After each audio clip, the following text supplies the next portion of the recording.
And welcome to another exciting episode of the Click Nation's Comic Book Chronicles. Yay!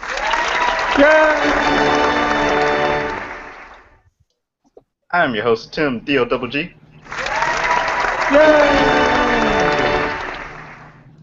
Tonight I'm joined by @PCN_Dirt on Twitter. Yay! And my bottom third is actually working. So you can actually, I can see my plugs there. See, I'm real. I exist again.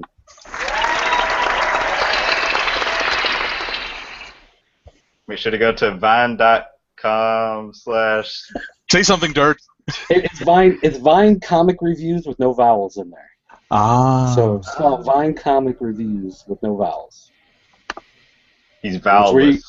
You're going to get the best 6.5-second comic reviews anywhere on the internet. There you go. And the man that provided that sound effect is @agent_70 on Twitter. What's up, everybody?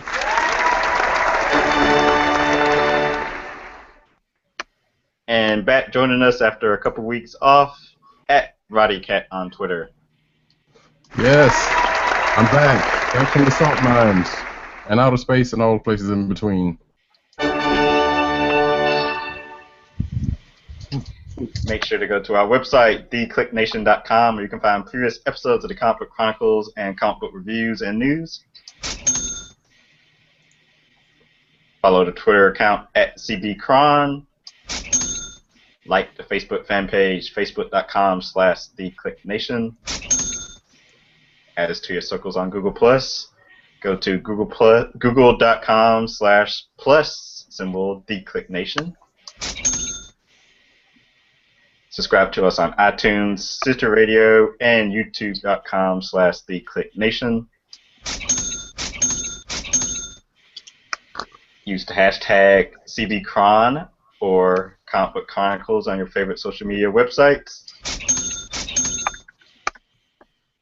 And we are a part of the Cold Slither Podcasting Network.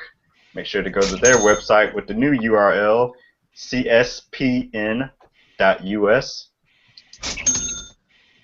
And check out the Cold Slither Podcast shop on Redbubble, redbubble.com/people/CSPN/shop.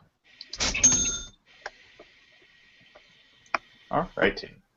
So, since we usually start with the cinematic news for the week, I think... Oh. That's me, sir. Oh, okay. Trying to be sly, and it wasn't working. It's like, who's that in the background? I hear myself in a 5-second delay. Since Fantastic Four bombed last week, I thought it'd be a good chance to open the show with our thoughts on it. Do we have to? Yes, we it? do. Dirt, I think you're the only one that saw it. Nobody else. How rare is that? I saw Mission Impossible last week instead. That's funny. Look at how rare is that? That Dirt is actually the one the one host on the show that actually watched the movie we want to talk about. I'm gonna see it probably like not this weekend because I'll see Compton, but I'll go see it next weekend. Yeah, and I even saw it in the theater, not through my usual backdoor channel to get a copy. So, but we'll blame that on your son, right? Yeah, he really wanted to see it. He's 10, and okay, a couple things. Wait, hold on. Some spoilers ahead. It's better than Spawn. Okay. Oh no! Is that at this point really that hard to be? It's better than Spider-Man 3. Oh no! Okay, once again, is it really that hard to be? It's not. Okay. I understand where some of the I don't know if you want to call it hate is coming from, Rabble. but it is Dislike, really, at least. it is yeah, to put it mildly. Yeah, at least. It is really based on the Ultimate Universe and not the regular Marvel Universe, and that has thrown off a lot of people. There are a lot of people, I've read the reviews online, and they don't understand what's going on, and they don't understand why they changed the origin story so much, and they don't understand why this feels so different from the Marvel Universe, because it's not the regular Marvel Universe, it's the Ultimate Universe, and it actually does hit the points of the Ultimate FF first graphic novel pretty good. The only difference is in the first volume, which was the first, I think, 6 issues or whatever, it focused on Mole Man as being the main villain, and this one, of course, uses Dr. Doom. But a lot of that movie comes right out of the first Ultimate FF graphic novel, trade paperback, whatever you want to call it. So, so if you've read that, then you understand where it's coming from. And so many people didn't understand why Reed and Susan weren't married, why Susan and Johnny weren't identical twins, why, like all of this random, why the Baxter Building doesn't have a giant 4 on the top of it, all that kind of stuff, because none of that's in the Ultimate Universe.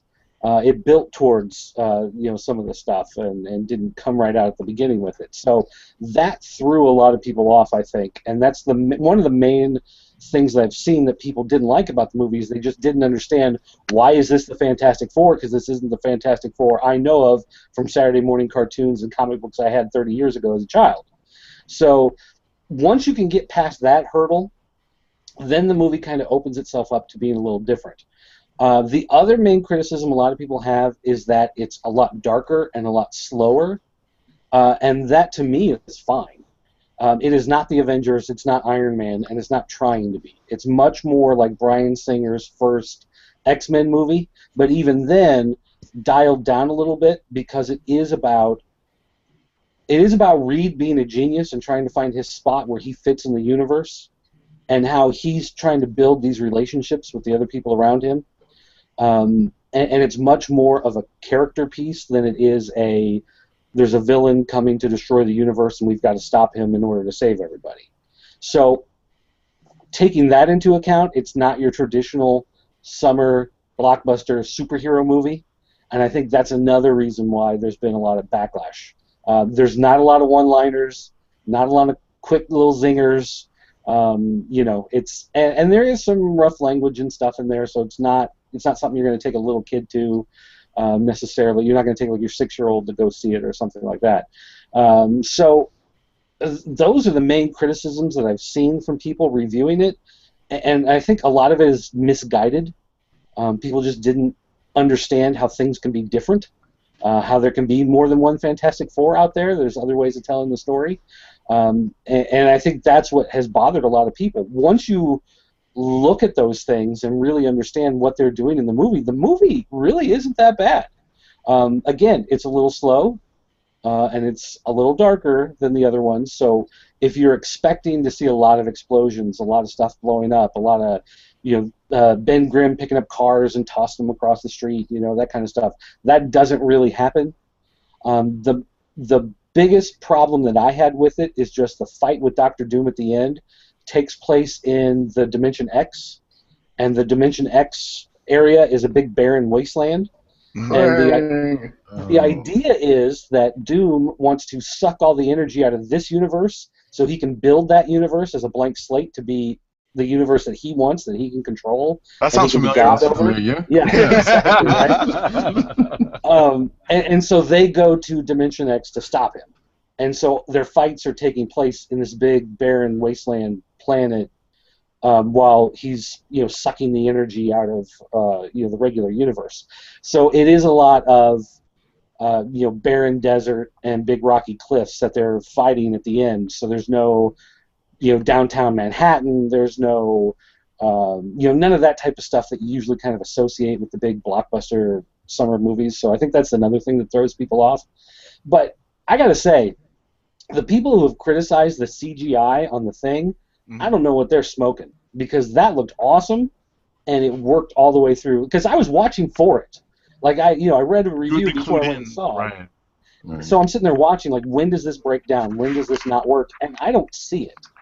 So I don't know if they're just looking for an excuse for something else they can make fun of, or they just didn't like the fact that it wasn't the guy from the Shield in a rubber suit. Like, that's what they wanted. That's not what they got, so they were pissed off about it. I don't know. But it looked good, and it never broke. There are parts where I was watching it going, I thought this was all CGI, but that sure looks like a suit. That looks real, like that looks like a practical effect. But then I went back and read, and like, no, it's CGI every time you see him on there, which just blew my mind because there were times that I thought that can't be CGI. That looks too real, too good. And I guess the one other thing is that Doctor Doom, he explains himself more through his actions than his words. And there were some reviews that said Doctor Doom, they didn't understand his motivations for what he was doing, and they didn't understand where his powers came from.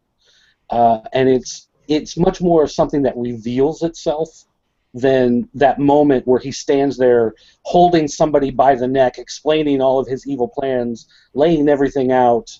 This is why I did this, and this is why I'm doing that, and this is what I'm going to do to you before he, tries to throw him off the cliff. Like, that part never happens. And so I think people who are just kind of sitting there absorbing it, waiting for that big reveal, that reveal doesn't happen, and so they don't know what to make of it. So I think if you put a little bit tighter of a thinking cap on, and you're ready for more of a character piece and less of a summer blockbuster type movie, it is actually pretty good. So in other words, don't go in there looking for stuff. Yeah, you're not going to get the Avengers. You're not going to get Spider-Man even out of it. I mean, this is it's almost like a lighter. I don't want to say lighter necessarily, but a not as deep Dark Knight. I mean, Dark Knight was really dark and really deep in a lot of places. This isn't quite that deep, but it is more along those tone lines. And like I said, it draws more from the original Bryan Singer's X-Men from 2003 or whatever that was when that movie came out. It feels more like it's part of that line of storytelling as opposed to the Marvel movies that are coming out now. Okay. So having said all that, my son, he loved it. He's 10. You tell him, hey, the reviews didn't like it, and he doesn't understand why, because to him it was such a great movie. He's going to want to get it when it comes out at Thanksgiving or Christmas and whatever, and I'll watch it again. I don't have any problem sitting through watching it a second time because it was fine. Wow. Okay. I'm to the point to say screwing reviews anyway, because a lot of times it's kind of like people just looking for stuff to, I mean, this movie kind of has been, like, people have been looking for this one to fail, I think. Well, even though historically there has been, some bad Fantastic Four movies in the past, but you just can't go into all of them. It's better than Ang Lee's Hulk, I can tell you that. Well, okay. But no, one thing I noticed, once I saw the movie, and I thought, okay, I was expecting to get a 2 out of 10, and I got, like a 6.5, maybe a 7 out of 10, Wow. Not terrible, not fantastic. That's the highest. I was about to say that's the highest praise I've heard anyone heap on this. Yeah, and that's the thing is once I started going online and reading more of the reviews and reading more of the articles about it, I saw that there's a lot of articles that seem to take a lot of joy in declaring the end of the superhero movie bonanza.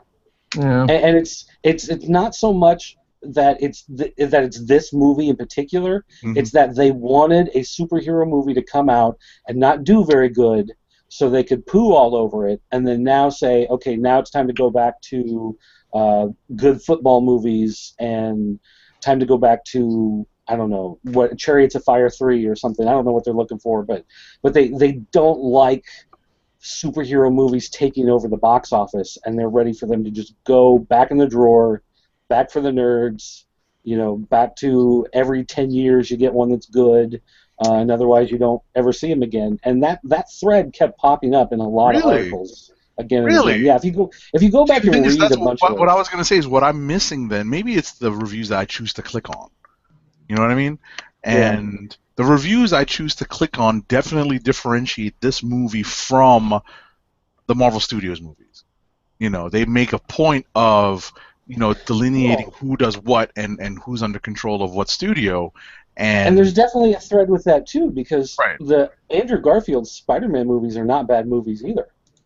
but yet No, they wanted to. the first one wasn't as bad as the it wasn't the bad one. It was the The second second one. one was a little slow, yeah, but You know. but that first movie, they said we don't need another Spider-Man. You don't need to reboot it, and it shouldn't be coming from Sony, and blah blah blah. And then the movie Right, and it came was out, a and it was pleasant, fine. yeah, but it was a pleasant Yeah. surprise. The first one, the second one came out too, it was just half baked. So, it was, that definitely was the straw that broke the proverbial camel's back and got Sony to say, hey, you know But- what, we're not going to waste any more money on this But on I our think own. that also is in a lot of, like, if you read the IGN reviews and IO9 and a lot of those type places, Mhm. if it's not coming from Marvel Studios, they have to put a bad spin on it in order to prove their point. You know what I mean? Yeah. So Yeah, possibly. I'll just give you this, Dirt. I'll give you this. Having not, I actively, as Roddy so eloquently put it earlier tonight, I actively avoided reading the Fantastic Four Ultimate version because I think I read the first issue and just was not interested in reading the rest. Way back in like 98, 99, whenever it came out, right? And I distinctly remember not liking it, and I don't think I'm going to enjoy a movie based off of that. So I'm choosing to not watch this right away. I'm choosing to not deal with this right away. I'll tell you what else. I hate going to movies in the theater because they're always packed with people. Going to Fantastic Four, there were like 4 people in the entire theater. It was great. I loved it. I saw someone make that comment. I thought it might have been. I was like, now I'm thinking, was that you? Or I thought, because I know I saw somebody tweet that. Someone was like, there's like 4 other people in this thing. So I was like, that's interesting. Well, And we depends on went when and you go, saw it at, also. yeah, we went at 2:00 on Monday afternoon. Mhm, So there you go. that makes a difference. Yeah, especially in the middle of the summer. You know what I mean? Yeah. Which, hey, that's probably the optimal time to go. So, okay, let me ask you this: are there any shades of Reed's later You mean when he intricacies? turns evil? Yeah, there you go. No, not in this one. Yeah, okay. No helmet. No. Okay. No, this is very much this movie. The movie ends with the government. The government realizes that they can't control them, so the best they can do is fund them and try to funnel them the best way they can. So this movie sets them up with the idea for a sequel, with just the fact that Ben Grimm is pissed off at him because he turned him into this rock monster, but Reed thinks he can fix it. He and Susan kind of flirt with each other, but there's not really much of a romance there, which I think also is something that threw a lot of people off. But actually, Reed and Johnny Storm actually seem to have the better relationship of the characters when this movie ends. Because Johnny Storm, he loves having the powers. He loves being able to turn on the fire and to fly and to, shoot his fireballs and everything like that. So he's like, hey, Reed, you did me a favor. So he's actually happy about all of it. So it kind of, I think, messes up the expected dynamics between the characters that people wanted to see. Right. All right. And that's the dirt recap of Fantastic Four. Okay. May we hopefully see a sequel? It Yeah, sounds I like don't know Fox. about that. I know Fox. But there's been a couple of articles. I don't think I put them in here, but saying that Fox was not gonna. Basically, they're not giving up on Fantastic Four. So that's a lot of talk. Yeah, I mean that's just They some have words, to but say that. you never know. Still in the theaters, and they want people to be, hoodwinked into seeing it. Yeah. I think if they were to sit down and figure out how to do an X-Men FF Spider-Man movie and to basically do, the Fox Marvel universe, I think they might actually be able to generate a lot of interest and pull in a lot more cash in order, to put together something big like that people would want to see. And that is on the table, sounds like. I guess minus Spider-Man, though. Yeah. All right. Let's see. First bit of news. Rebecca Ferguson from the new Mission Impossible. Leah Sado, Abby Lee are testing for the lead in Gambit. Agents of S.H.I.E.L.D. Season 3 teases a time jump. Simmons' Fate and Inhuman Lash. Producers of Fantastic Four and X-Men films say they exist in parallel universes.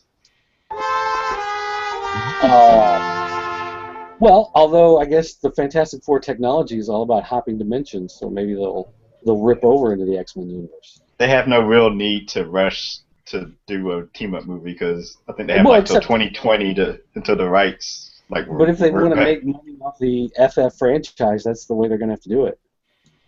Unless they want to let all the hate die down between now and this movie 2. Oh, going back a second, the Gambit thing. Apparently, the leads they're testing for is Belladonna, which only brings me in mind of that animated X-Men link that I was going to put in.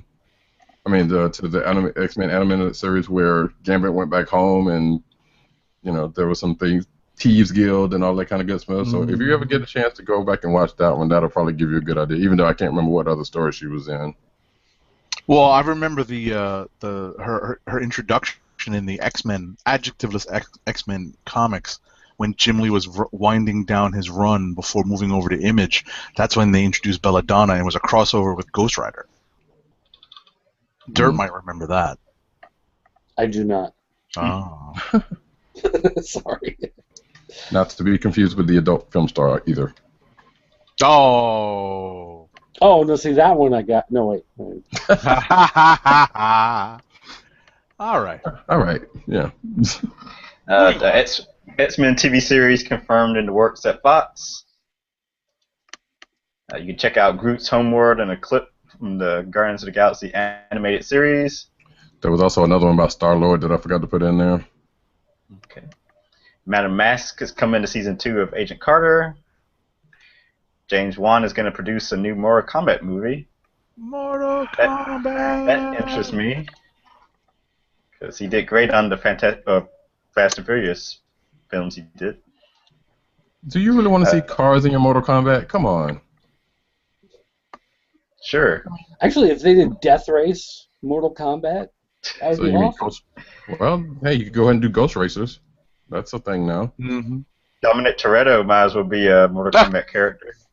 You can't die. Yeah. Booster Gold won't appear in Legends of Tomorrow Season 1.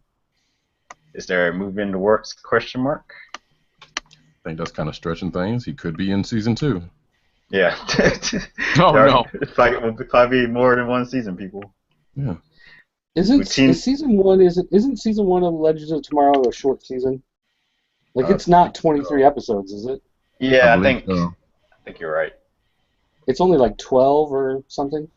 Like probably 13, yeah. So Seems like every week it seems like there's 2 or 3 new casting news for Arrow or The Flash, as we'll get to a little later. Did you get the Dr. Light article? Did not, no. So Dr. Light will be appearing on season 2 of The Flash. That came out today. Oh, okay. I always get Dr. Light and Dr. Fate mixed up, just because they're doctors. They're DC characters. But that's the extent of my knowledge of them until the Dr. Fate comic came out. Well, I was about to say once we get down once we get down a little bit more, there may be a chance of that happening. Rutina Wesley and Parker Young join Arrow season 4 cast. Yeah, Tara. And I'm assuming this is Roddy Cat's note saying Wesley to play Lady Cop. Yeah, there was another article saying that I don't know who this Lady Cop person is, but apparently that's a actual role as not a general character. Arrow casts all these people on these shows have hard to say names. Alicia Rotaru as Oliver's old flame in the flashback sequences. And Arrow's own Stephen Amell will face down Stardust of the WWE at SummerSlam in a tag match. SummerSlam is in 2 weeks, I think. I don't think The it's 23rd, I think. 22nd, 23rd, whatever that Sunday is. okay. So yeah, we'll recap at least that match on the following Thursday show. And I'm pretty sure the WrestleCast will probably have something. Mm-hmm. Oh yeah, WrestleCast, CSPN, additional podcast there. Tune into them. Matt Ryan, not the Atlanta Falcon quarterback, but Yeah, I was gonna say Matty Ice. the former star of the Constantine TV show, will be reprising his role on Arrow. Yeah. And see, as this is... Go ahead. I was gonna say, as the article that I read earlier this week said, he'll be behind the resurrection of Canary. Sarah. Yeah, I got that later on down the line. Yeah, but what I was going to say is that's where the Dr. Light and Dr. Fate, the Dr. Fate stuff comes in because on Constantine they did, well, at least he had his helmet in the first episode. They never really got around to do anything with it. One of those Easter eggs never be followed up on. Pretty much. CBS's Supergirl to feature Red Tornado, General Lane, and more.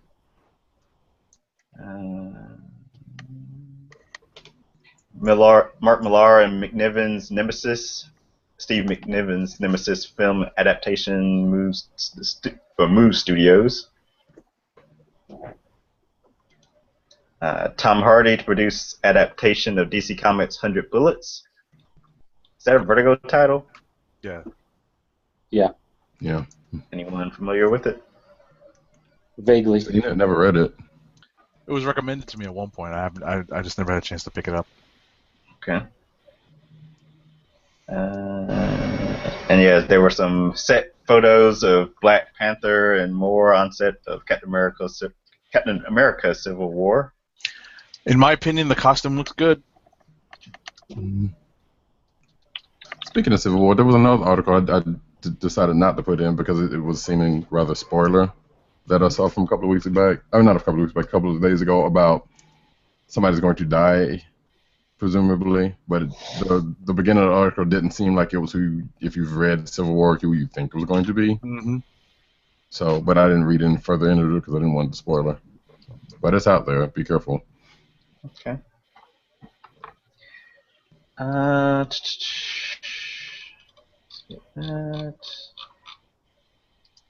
Let's see. Aspen solicitations for November 2015 are online. Oh, we're on to comic news. Yep. Yeah, we might turn that. What was that? I was just wondering if you had something to add. Like you were surprised. Like, oh, it's time.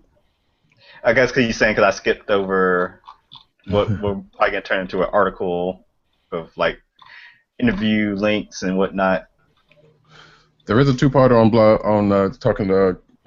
talking to Christopher Priest on Black Panther run on was it CBR? I think they're up to the third part. They published the third part, I think, today. Oh, okay. Well, I'm going to read those over the weekend. Yep.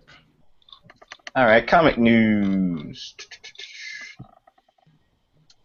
Neil Gaiman and Mark Buckingham begin the Golden Age, and Miracle Man and Gaiman and Buckingham #1. Did they ever finish Sandman? That's what I was going to ask. I haven't read Sandman or Miracle Man, so yeah. The new Blade series will be delayed by a month or so at Marvel. Surprise, surprise, surprise. Got to get your first look at the Mad Titan versus the Mouthy Merc, Deadpool versus Thanos #1.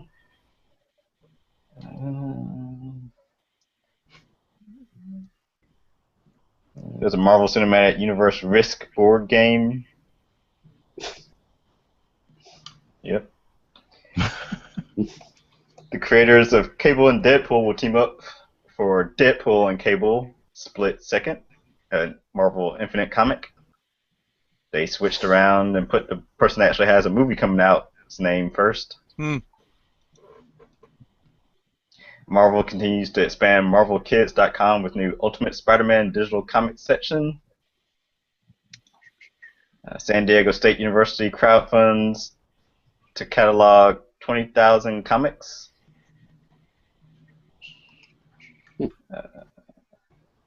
Mark Hamill is the Trickster in Lego Justice League Attack of the Legion of Doom. And isn't he? I saw something yesterday about someone who's going to voice the Joker in the Lego Batman movie. Troy Zach Baker. Galifianakis. Oh yeah, was that? I thought Was it Troy Zach? Baker. It was Yep. someone. Okay, yeah. Kind of out of left field. Oh, is that what that was about? Mm-hmm. Ooh. DC Entertainment Because unveils. then I was just gonna say you just have to think of, as hard as it was to think of Luke Skywalker as the Joker, thinking of Alan from the Hangover movies as the Joker, right? Alrighty, I'm sorry to interrupt. Go on. Oh, you're fine. DC Entertainment unveils first ever graphic novel Blu-ray combo set. So that's a pretty good idea. Yep. Might as well Yeah. combine your comics and movies. They should be selling comics at the movie theaters, but there's probably some legal Yeah, but thing then with that. your popcorn butter all over the pages. You don't want to do Mhm. that. Yeah, that's right. Well, You brought that up before. But then you put it in the plastic and keep that I from did happening. go to a Draft House movie theater in San Antonio that outside the Draft House was a comic book store. Mhm. Was it the Oh, Alamo yeah. Draft House? Yeah. Yeah, they're the famous one. They Yeah. they kicked some lady out because she was sitting there like texting on her cell phone in the middle of the movie, and they kept telling her to stop, and she kept doing it, so they kicked her out. So then she left this profanity-laden message on their answering machine, and they turned it into a commercial. Nice. I That's was just how you gonna, turn a negative to a positive. right. Yep. I was just going to mention the one time I think it was pretty effective. It was opening night of the first Avengers movie, and a comic book store I guess made a deal, worked something out with the theater that I was in. It's like a medium-sized theater in Midtown Manhattan, and they worked out the ability to have a table to sell, to sell comics outside one of the main theaters where they were showing Avengers, and I thought that was pretty good cross promotion for both the theater and the store. Yeah. Should happen more often. Except, as Dirt said, the sticky peanut Yeah, exactly. butter comic. Invincible Iron Man #1 to sell over 300,000 copies. Marvel takes you beyond Secret Wars in Secret Wars 2.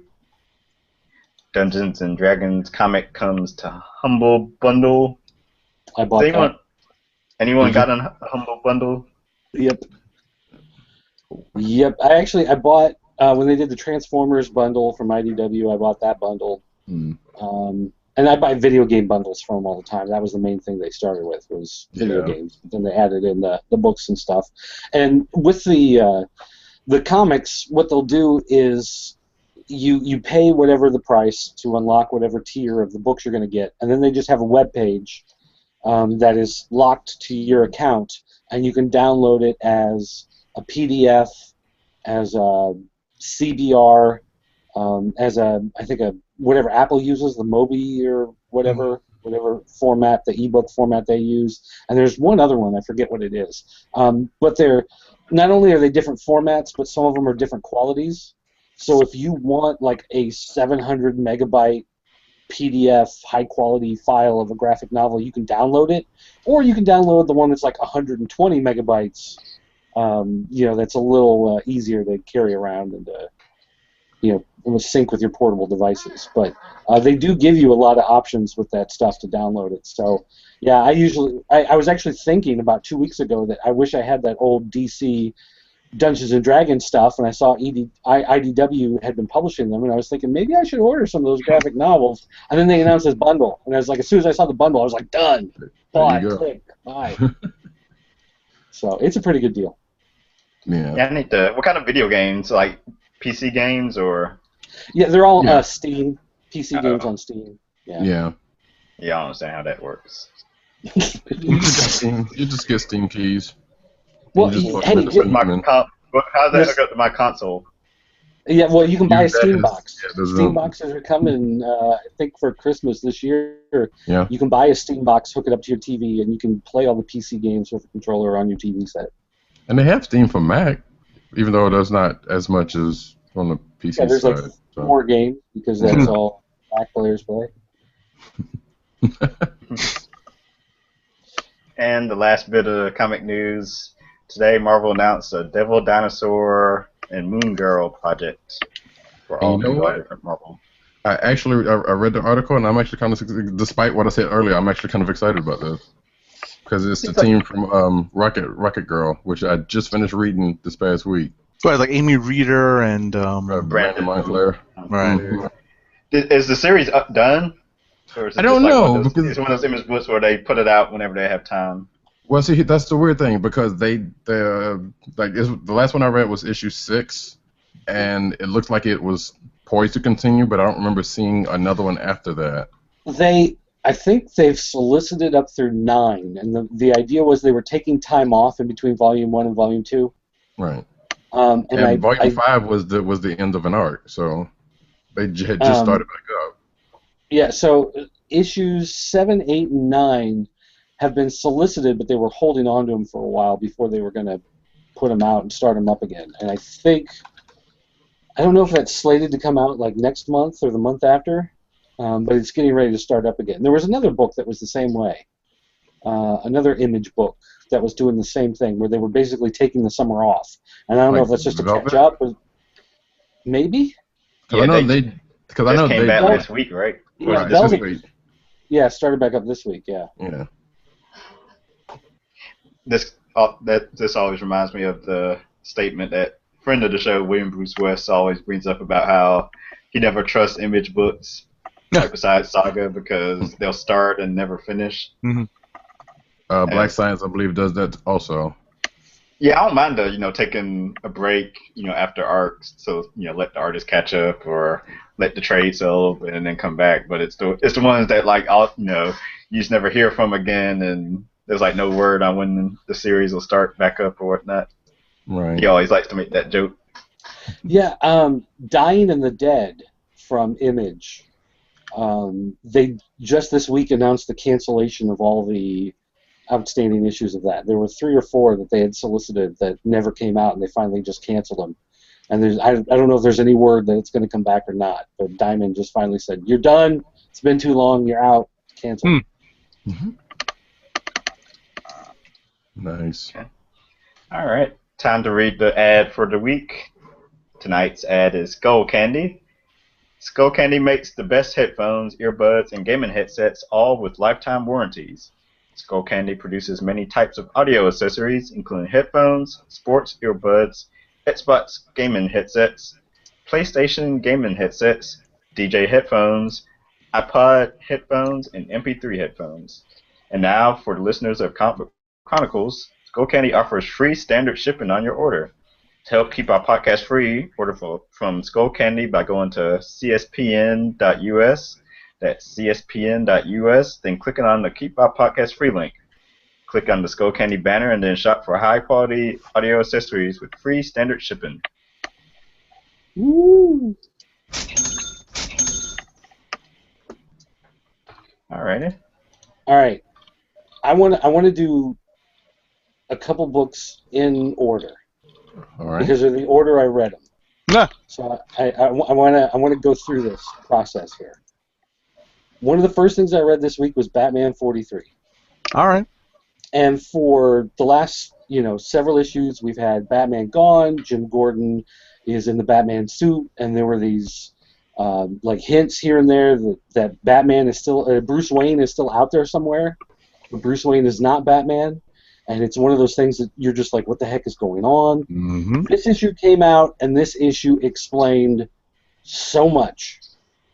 This issue is one of those where it pulled threads from everything that happened in the last story arc, and there were certain things in the last story arc with the Joker that is so stupid. Why would you do that? And then, it was to set up for something happening in this arc. Mm-hmm. It had to be there for a specific reason.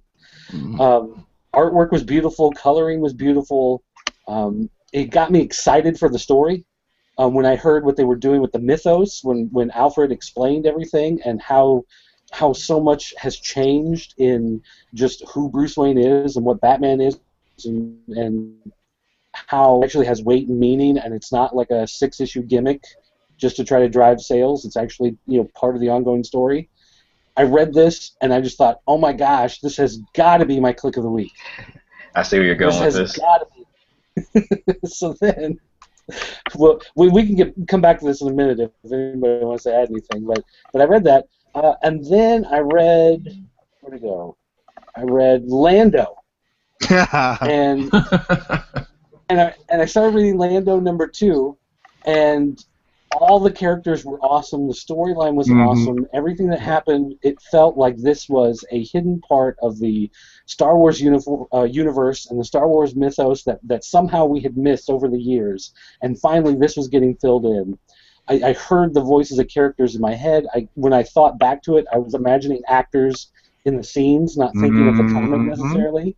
And I thought, oh my gosh, this was so great. This has got to be my click of the week. Then I read Secret Wars, #5. And there were like 5 different covers here.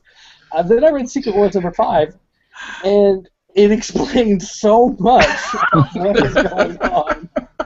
And it added so much to the mythos, and so many things that I didn't understand from Hickman's run on Avengers and New Avengers finally played out here. Even on Fantastic Four. Yes. Even on Fantastic Four, I'll add that.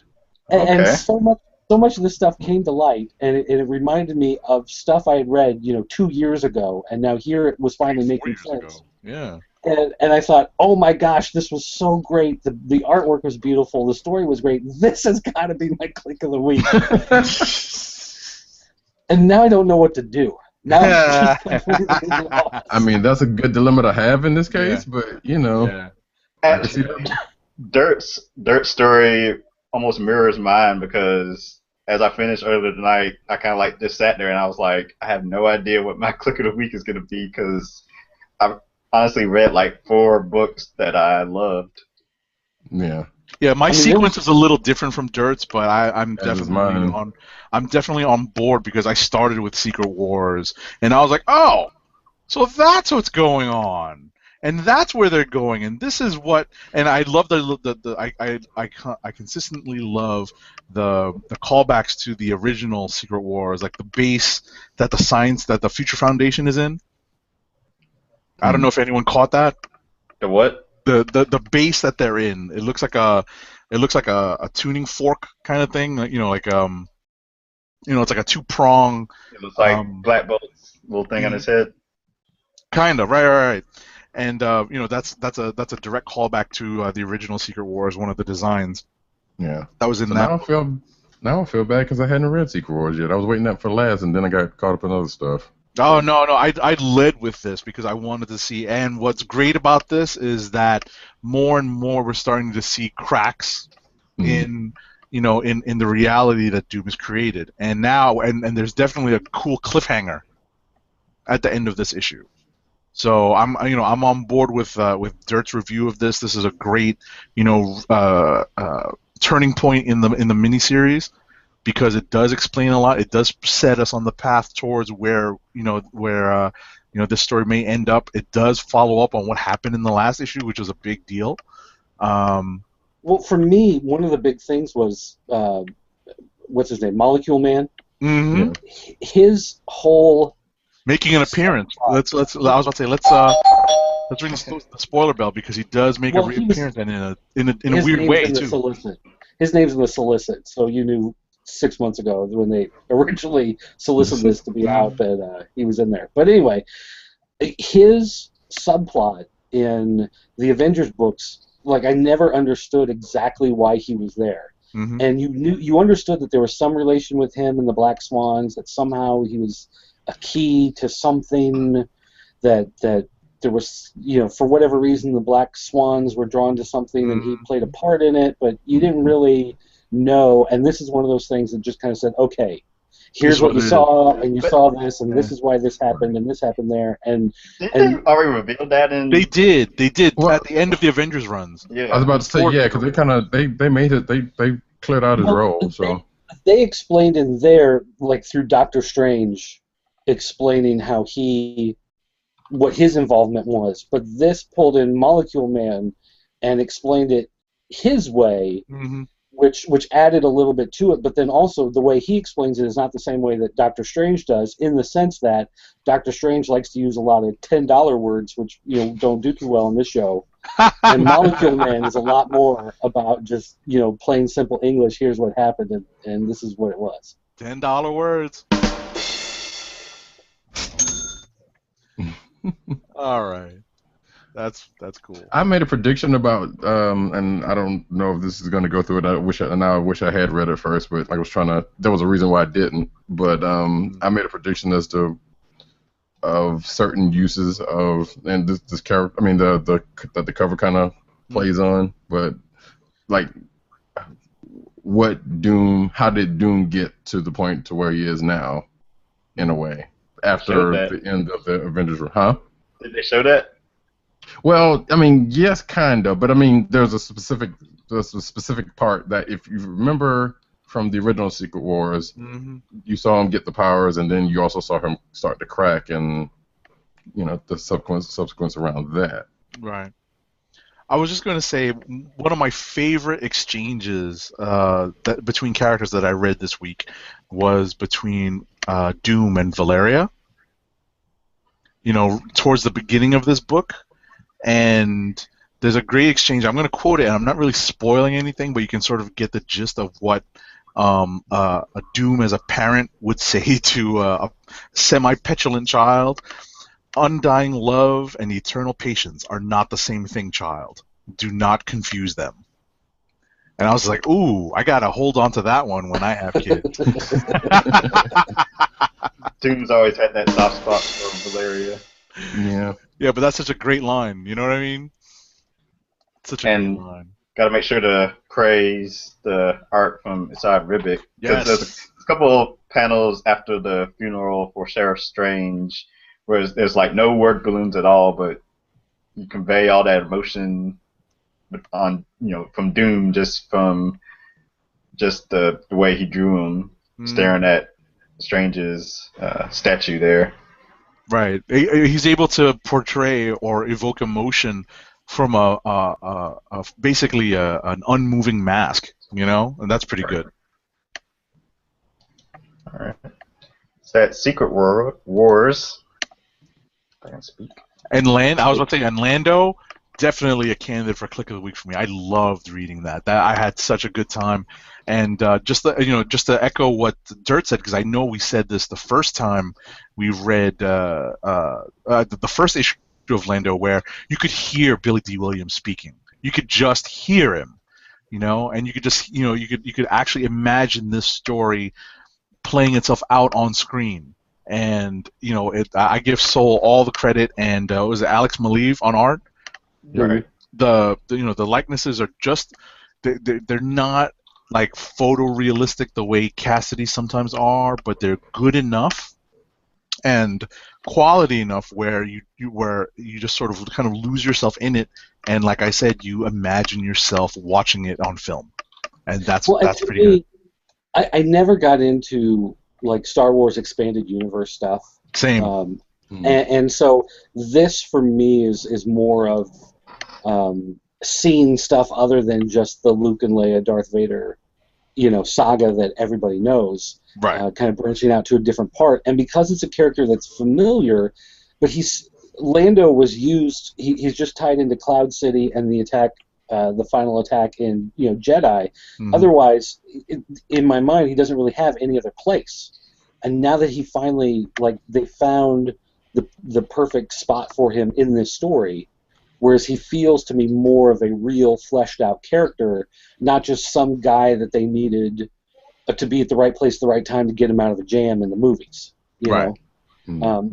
I really like the character a lot more now, and I'm hoping that when they kind of push forward, beyond Jedi and we get into that time, that they do have more stories. I hope Soul has something else in mind later on, because I'm just so happy with how these first two issues have turned out. These first two issues, to me, I know for sure I like them better than the first two Star Wars issues.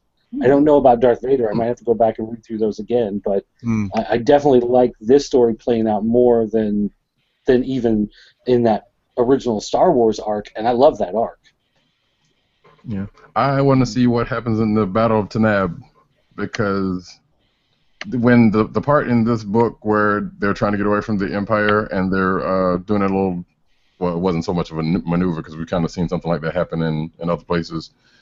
But once he does that and kind of, hey, look, I'm a good pilot, don't worry about it. Let's, we're gonna get through this. Mm-hmm. And does that, and it kind of alludes to, well, it doesn't allude to it, but it kind of makes me kind of wonder. It's like, all right, so apparently he is a good pilot and has done some other stuff. I want to see the Battle of Tanab and see what that maneuver he had supposedly pulled off there. Well, let me say. Oh, go ahead. I was going to say quickly, I do like that they show the piloting ability of Lando, because he was the original owner of the Millennium Falcon. So which they allude to here, yeah. Right. Yeah, they mentioned that in here, and I'd completely forgotten about that. Mm-hmm. I was just going to say. Oh, go ahead.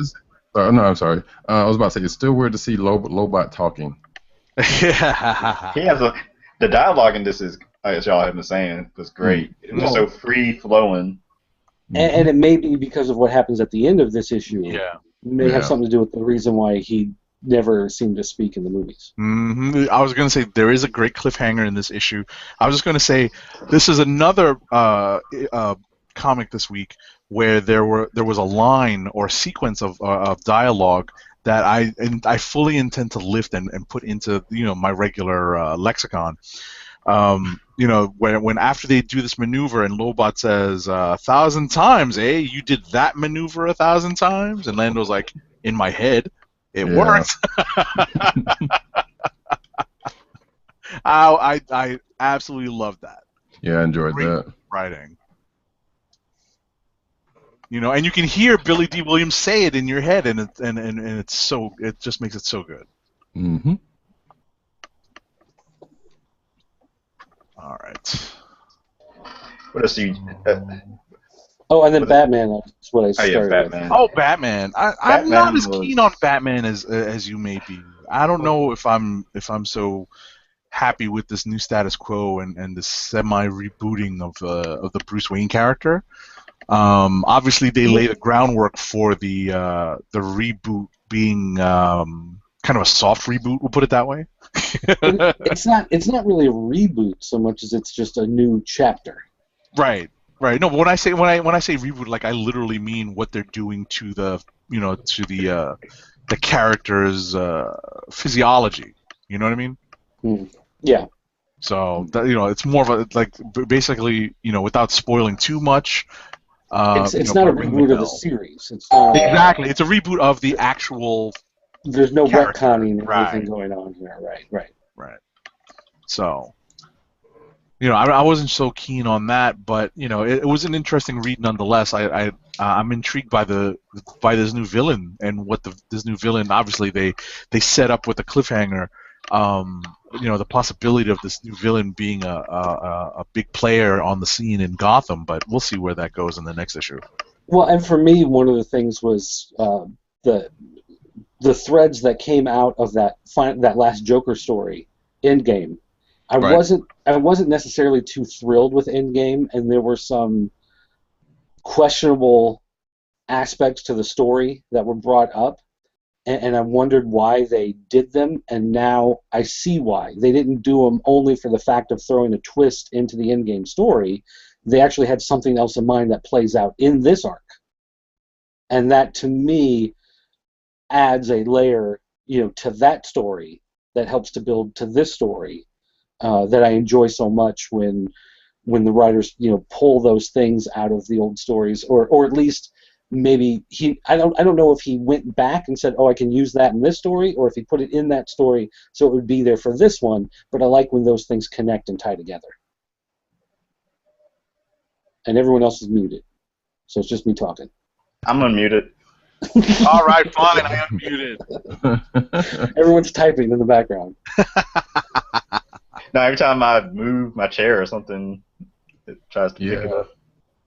I do like that. I guess for a semi-new reader of Batman books, I don't mind the changes. To me, it's like refreshing and makes it more fun just to see like what direction they're taking Bruce and Jim Gordon. And I like the parallels that Bruce had Alfred as his wing person, and Jim has Alfred's daughter helping him. They both have their Pennyworth. Yeah, it's interesting to see how much Alfred can bring to the story, even though he's not part of the day-to-day with Batman anymore. And I like the inclusion. I like the inclusion of a guest star here. Yeah. That was fun. Yeah, so there's a lot of stuff about the story I really liked. And the book I read right after this one was Action Comics number 43. Another, as I said, another a new reader to Superman books. So I'm loving the hell out of Action Comics, especially. And we got our third word. We had truth, justice, and now alienation. Ah, only you pick up on that. No, I would have picked up on it, but I'd never had a chance to read this, although I did see it on the cover when I picked up the physical copy this week.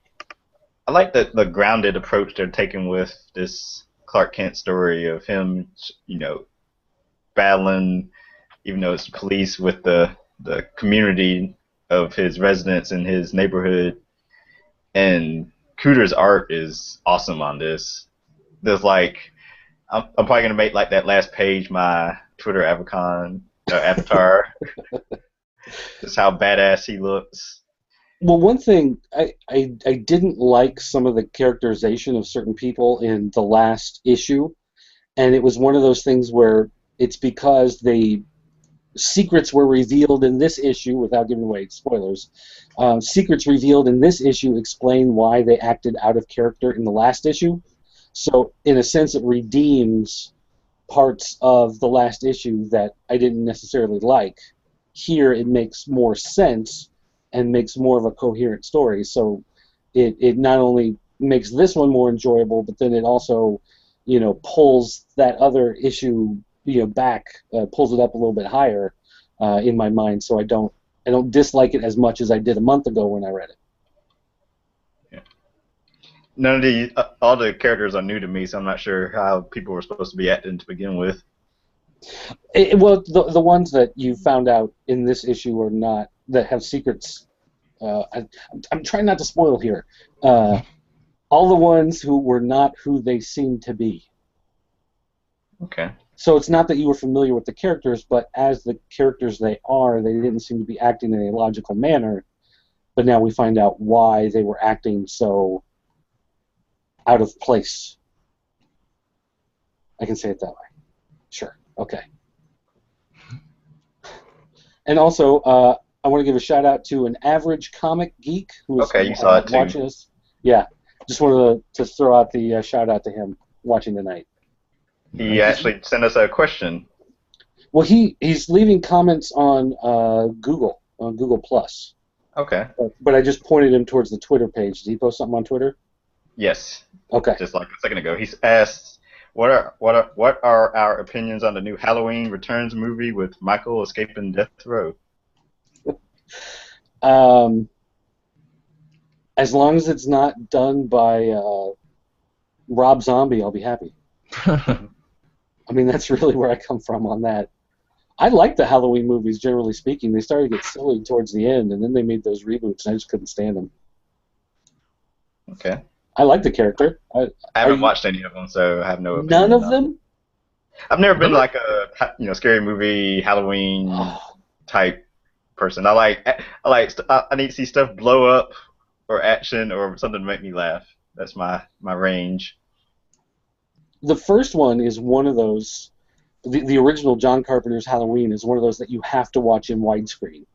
And for the longest time, it was hard to get it on VHS in widescreen because he did so much on the edges, because he knew that the movie screen was so wide, and your peripheral vision, if you're focused on something all the way on the left side, he could throw somebody standing in the background on the right side, and you may or may not pick up on it consciously, but subconsciously you would kind of pick up on it. And he did a lot of that stuff throughout the movie. And so it's one of those great movies to go back and watch for the filmmaking aspect of putting the movie together, like how great of a director he actually was to throw that stuff together. Cool. So you at least got to watch the first one. Come on. Is it on a streaming network? I don't think right now, but I'm I was sure about to once say, come in a couple of September. months. Yeah. Yeah, that's true. Okay. So that's Action Comics. Well, It's my number one Superman title. Superman, Action Comics, and Batman, right up there. well, And since we're Batman and still Superman came on, out this week, but I haven't read it. yeah. Well, since we're Well, still yeah. on DC, go ahead. I'm sorry. I was just going to go to Batman Superman since Oh, okay. Well, go for it. he mentioned it, but Yeah. he hasn't read it, so Yeah. Yeah, that's fine. It's not one where I feel if something's told to me, I'll feel like I missed it. It ruined the book for me. did anybody else read it? Nope. Nope. No. Oh man. All right. I mean, there's the war going on with the guys from the underground. They wanted to steal this piece of Wayne tech that basically is a mini artificial sun in order to light their underground kingdom. But the only problem is that not only is it a mini sun, but it could also be used as a humongous bomb. And so they want to keep these underground people from stealing it. And so Jim Gordon and Clark Kent are basically they both agree that they shouldn't have it, but they want to solve the dilemma two different ways, and you see them butting heads. And the difference is right now, technically in the suit, Batman is stronger than Superman, and this whole issue is a lot of Superman dealing with the fact that he's not the person he used to be. He can't just pick something up and fly away with it. He can't just punch his way through anything anymore. And he has to reevaluate how he deals with the problems of the world around him, and how he's starting to feel inadequate with what he can actually do. So it's interesting from that character standpoint of him, questioning what does he bring to the table anymore, since he can't just walk up to the threat and punch it in the face and make it go away. And how does he deal with the fact that Batman is now stronger than him and could technically overpower him, and get his way over Superman? Because before with Bruce it was always a battle of the wits, but now he finds that he's actually outmatched by the strength of the new Batman. So it just adds that. Batman. Yeah, it adds that interesting dynamic to the story. So I mean, it's good for following that thread. I don't know if the actual story about the underground people, trying to steal this mini sun is the greatest plot of all time, but I like the character building that's going on. Cool. Go ahead, Tim. Oh, I was just gonna say he reminded me of something that I don't think we mentioned in Batman. Maybe you did when you brought up how it went back to previous stories of like the device that Clark and Alfred found in the Batcave. Anyone remember that? Oh yes, and that actually that was in another story. That was another thing. That from like 10 plus issues or so ago. Well, but wasn't it also? It was alluded to in a future story, one-off story. Was it in Detective 27? Is that what Yeah. it was in that oversized special? Yeah, it was the oversized. It was the one that what's his name? Sean Murphy. Jason. There's too many three named people. Sean Murphy, I guess. Is that his name? You got me. Sure. The Wake artist. We'll say Sean yes. Murphy. Yeah. It was the story. It was the part of the story he did the art on for that. And that was another thing I liked about the issue, was because in that story, that one-off story, it made no sense. Mm-hmm. Like, why are you telling us this story? This doesn't mean anything. And then it pops up here. Like, that is something. It's with the Future's End, some of that Future's End stuff that we got in those, 5-year later specials with the 3D covers that were so overhyped, and you thought, well, these stories are kind of stupid, none of this matters. And then some of that stuff popped up again, here and there in some of these books where you saw the groundwork for what led to those stories. It's just, to me, again, taking those threads and bringing them back to a current story. You take something that's a what if Elseworlds one-shot, doesn't mean anything story has no weight, and then suddenly it makes sense. Suddenly it has some weight to it. You know, there is something more going on. That was another thing I liked about this issue. Again, another contender for Click of the Week. Yeah. I was just going to say, just very quickly, I don't know if I noticed this right away when this version of Batman started with Robo Batman, but it was interesting that the corporation that I guess has now absorbed Wayne Enterprises and Wayne Tech and whatnot is Powers, and wasn't that the premise of Batman Beyond, the cartoon? Like what eventually happened in the Oh, cartoon. that's where that name came from. Right. So I've been trying to figure out since the first issue after they came back from their break in Convergence. right. So now we have what would some of the events from the Batman Beyond cartoon actually happening in the DC universe, and they've killed off Terry McGinnis. I love it. Thanks a lot, DC. Good job. But Batman Beyond is currently back as an ongoing story, and that timeline technically does exist in the future of the DC universe. But Terry McGinnis is still dead. Well, Terry McGinnis existed. He was still there. He just hasn't gotten dead yet. Oh, I see what you're saying. So he can still go. He can still be born in the future and then come back and get killed. Yeah. And then he kills Sarah Connor and whatever. But anyway, I just thought it was funny. I just picked up on that. I don't know if that was, hinted at before, if the name had been in the comics before. I just today, reading Batman 43, picked up on it. So anyway, let's see. Are there any other books? Because I didn't read a lot this week, guys. So you're gonna have to. Okay, I get to provide a lot this week, huh? Yeah, go for it. Well, wait. I did have the. Well, I was gonna say, anyone read Inhumans: Attila Rising? I did. What'd you think? To piggyback on some of the earlier stuff Dirk was saying about Batman and Secret Wars, about how we learned a lot of things in those issues. Attila Rising was another one. Oh, I also want to add, I watched the Inhumanity episode of Ultimate Spider-Man from a week or so ago, where the Inhumans were on the show, and it's, as far as the animated show pronounced it, it's not Attilan, it's Attilan. Okay. Okay. Attilan. I was like, huh? But, so Attilan Rising. So there's a big exposition dump from Black Bolt where he explains how Doom is secretly controlling everyone so they don't revolt against him. That was interesting to learn. I wonder if that'll have like an effect on some of the other tie-in books down the line. So he's talking in this?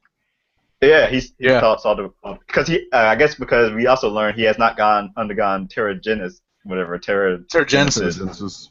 So maybe that's why he can talk. At least that's my guess. Yeah, that's what's implied right now. Yeah. And honestly, one of my favorite panels in this book, one of my favorite pages, is very early on. It actually has to deal with the Aquaman analog on the Inhumans, Triton. And there's a great page where there's a very fin-fang Fumish sea monster on the page, and it's just a great piece of art. It's kind of like a one-page splash, but it just looks really nice. Anyone who flips through this book. There's a couple of good. There's a couple of like pages or two or three pages of like splash art. The first page by itself was nice. And I do like that they're, at least in the first 3 issues, they made Medusa be the villain, and now they're starting to turn the tide a little bit for her, and as she sees more of what's really going on. Yeah, definitely. So yeah, just as you said earlier, and what Dirt said, we've reached that point in a lot of these more critical Secret Wars limited series where things are starting to change, where the heroes figure out there is something amiss, and that was the point of the story in the Captain Marvel and the Carol Corps book from Jump. But some of these other books have taken their time, but now they're all sort of getting to that point. if it wasn't for some of the other books out this week, it would be a contender. Gotcha. It was good. I liked it. A-Force #3. Didn't get to it. Hit the spoiler bell. All right. Hit the spoiler. I'll try not to listen too hard. Well, okay, well, I won't say too much about it, but although I will say this. If comic creators, you are going to have an issue where you get to a certain point and you find out some things, but you want to keep the readers guessing. Don't put a very spoilerish thing on the very last page, like after the next issue thing. Don't put anything there about it, because which granted it could still be misleading, but right, fake out. Don't do that. That's just, even though this story kind of tells on itself. Anyway, so here we are. She-Hulk goes through a portal that Singularity made to try to figure out who's plotting against Arcadia. She runs up on some Thors that we have not seen before, which makes that which partially makes that the cover misleading, because none of those Thors show up. Mm-hmm. We have a contingent of Gamora, of Valkyrie, and Sif. They have a little fight with She-Hulk, who massively takes them down, goes back through a portal, and to get to what Tim brought up in the document earlier, what she sees. I don't know if you zoom in on the panel where she's going back through the panel. Uh-huh. She can see other things going on around Battleworld.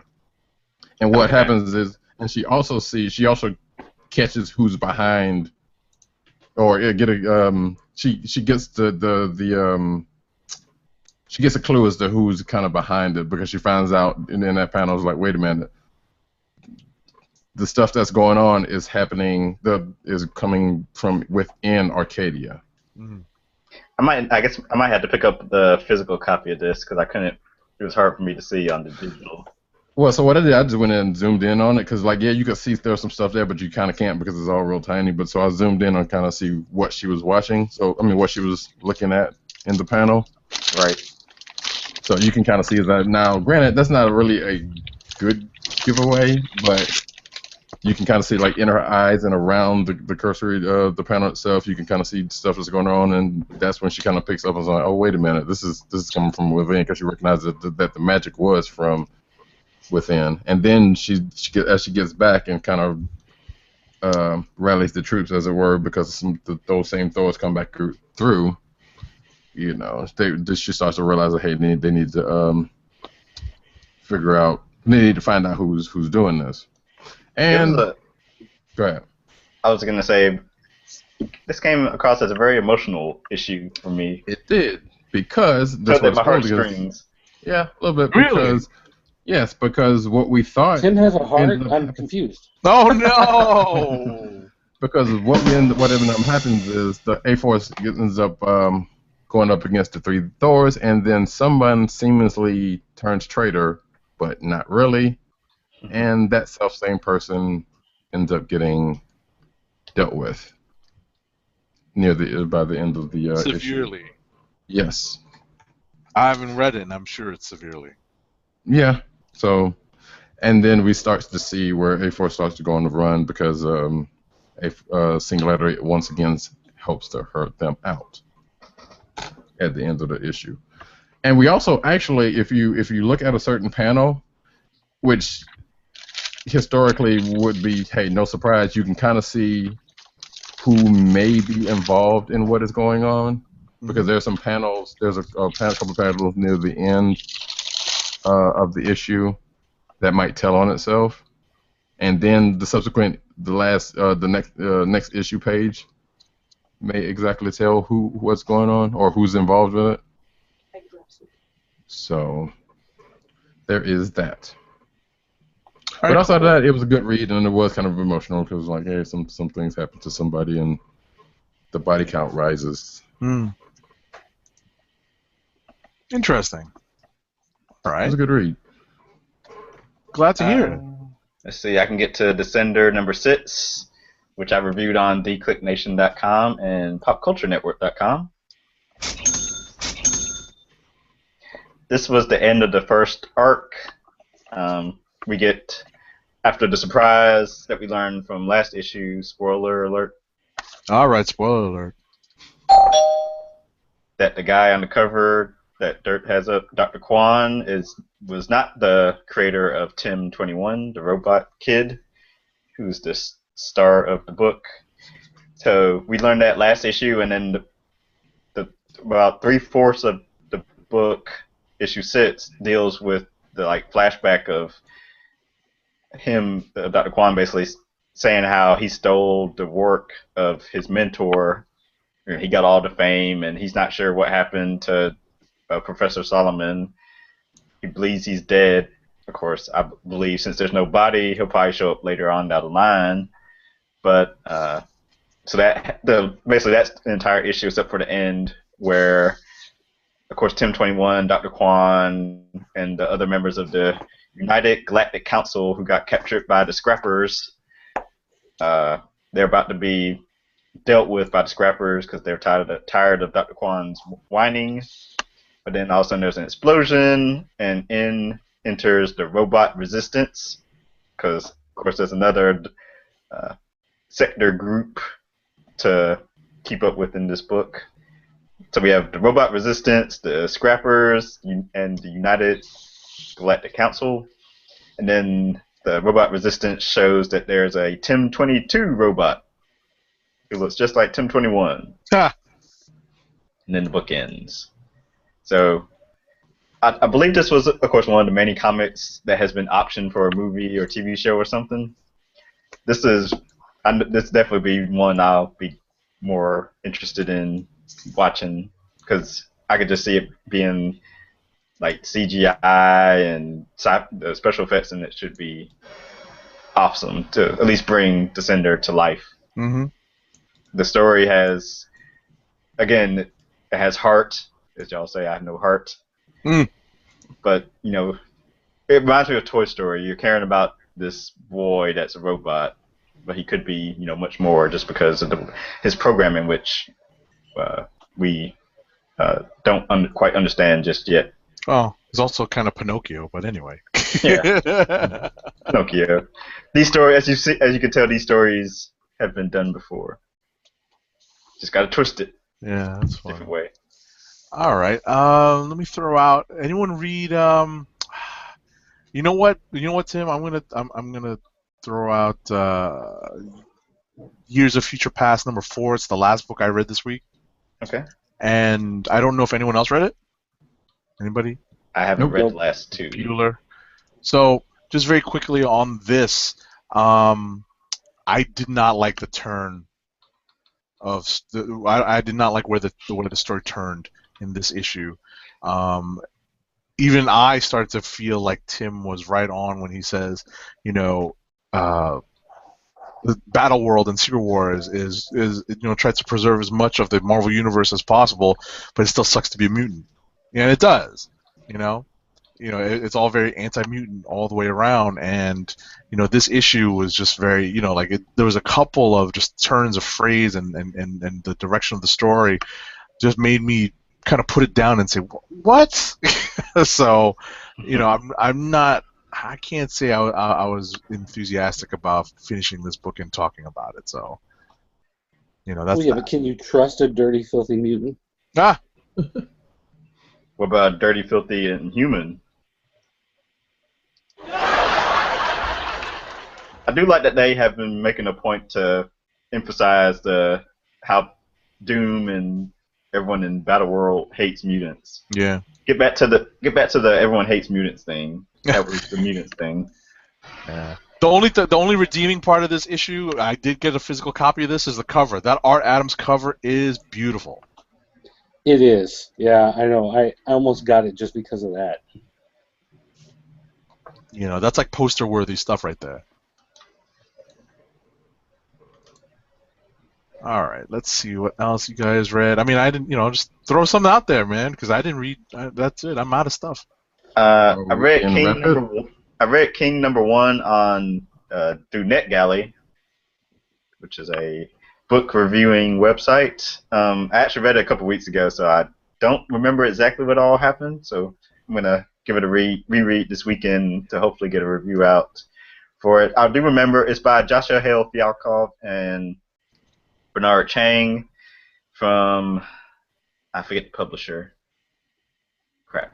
I'm sure it'll be up on the screen when Doug finds it. I know he had it, but I don't remember who it came from. It's a smaller publisher, so that might be why you don't have the cover for it.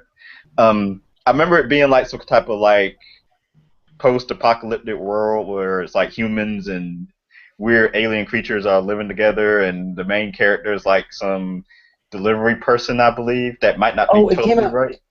It came out last week. Oh, it was last week. Oh, okay. Yeah, because I had it last week. That's why I couldn't remember. Yeah, it's my bad. What publisher was that? Yeah. It would take me too long to log it. Actually, I got it on my iPad here. But because they had 2 releases last week, and I remember that. Let's see. I can't remember what.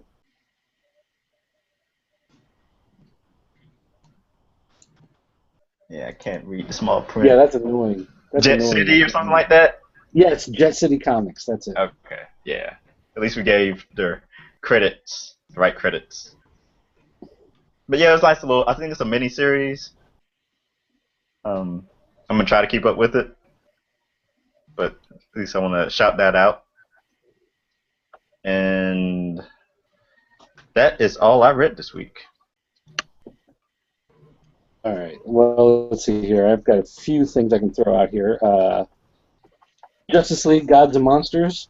This is the team finally coming together, more or less, in the storyline. This shows before the storyline in the movie, so they haven't quite gelled together as a team yet, but they are aware of each other, and they're starting to forge relationships with each other on how everything's going to play out. And this brings in this universe's version of the Forever People, which was another Jack Kirby New Gods tied-in series from the 70s. And in this version, the Forever People are actually humans who are going through a genetic transformation to make themselves younger and stronger and smarter. And this guy is basically putting together his own, I guess you could call it an army of super people. And so Superman has always been, of course, the biggest, strongest guy, in this reality. And now suddenly there's this whole group of others out there. And Wonder Woman, being one of the new gods, she actually feels some sort of kinship with these people, that they remind her of the people that she had grown up with. So you've got this dynamic between, how they feel about this type of stuff. And I just think it's kind of fun that the way that they're doing this universe, they're expanding this, universe from the animated feature out and bringing in other concepts besides what we saw in the movie. So, pulling a random reference like the Forever People out from an obscure dead storyline in the DC universe and throwing them in here, I just find interesting that they do that. So it's a good read, especially if you like Elseworld type stuff. And if you've seen the movie, then definitely follow these. They're worth reading. Arsenal. Red Hood and Arsenal. I actually caught up on this series of all things. That's what I was going to ask. I was going to ask Roddy Cat about it because I saw it on his list. I read the first issue. Have not read the second yet. What'd you think? I liked the first issue. I didn't like the second issue as much, and part of that was the artwork change. Just really felt out of place. But this one felt a lot more like the first issue. Mm-hmm. This one was a lot more fun, and the artwork in the first issue, I don't know if this is the same guy who did the first one. I think it is. If it's Medry, it is. Dennis Medry? Yeah. Yeah, it is. Yeah, he's much more of a lighthearted, it kind of walks that line between what's cartoony and what's comic booky. Even though you would think that the two would be very similar, there are a lot of differences the way you do them, but he has that line of adding the extra facial expressions and exaggerations to the movements that you see in the cartoony stuff more.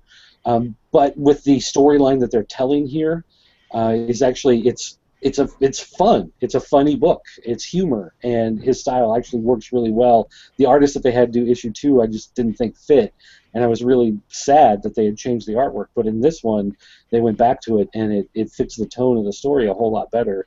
And it's just a fun. It's two guys who really can't stand each other all that well, but they trust each other, which is important in being superheroes.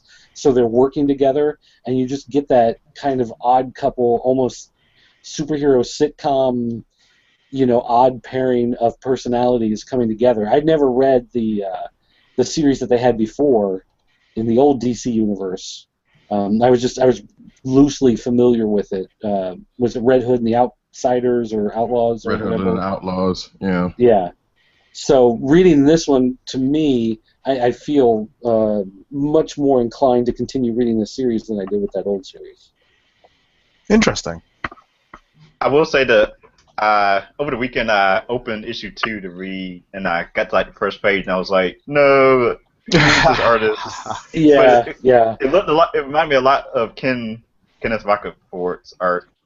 It looked like almost a clone, and I liked the first issue because, as Dirk said, it looked like a fun series, and the first issue was fun. And I want to give Scott Lobdell props because pre-DCU and this whole new change, his DC stuff wasn't the best thing to read to me. But with the Red Hood and Arsenal and Doomed.